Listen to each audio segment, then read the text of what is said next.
মাথা ব্যথা অথবা মাইগ্রেনের সমস্যা কিন্তু এখন আমাদের কম বেশি সবারই হয়ে থাকে। আর কিছুদিন পর, পর হচ্ছে আমার মাথা ব্যথার সমস্যাটা হয়। কিন্তু আমি আসলে পেইন কিলারটাকে একটু এভয়েড করি। কারণ আমরা সকলেই জানি যে পেইন কিলার আমাদের শরীরের জন্য কতটা ক্ষতিকারক। আমি আসলে প্রাকৃতিকভাবে চেষ্টা করি যদি ব্যথা থেকে একটু রিলিফ পাওয়া যায়। তো সার্চ করতে, করতে আমার সামনে একটা ওয়েল আসে, সেটার নাম হচ্ছে স্টপ মাইগ্রেন। এটা বেসিক্যালি হচ্ছে মাইগ্রেন যাদের সমস্যা আছে তাদের জন্য এটা মেক করা হয়েছে। বিভিন্ন প্রাকৃতিক উপাদান দিয়ে এটা হচ্ছে তৈরি। মাথায় মাসাজ করেছি, একটা ভালো ঘুম হয়েছে আমার। এটা হচ্ছে একটা ভালো প্লাস পয়েন্ট। মানে মাথা ব্যথার সমস্যাটা যখন হয় তখন কিন্তু একটা ভালো ঘুম হলে ব্যথাটা কিন্তু আর থাকছে না।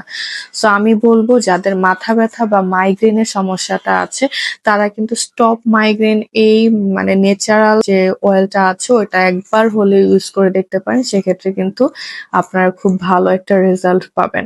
কারণ আমি নিজে এটা ইউজ করে তারপর হচ্ছে রিভিউটা দিচ্ছি।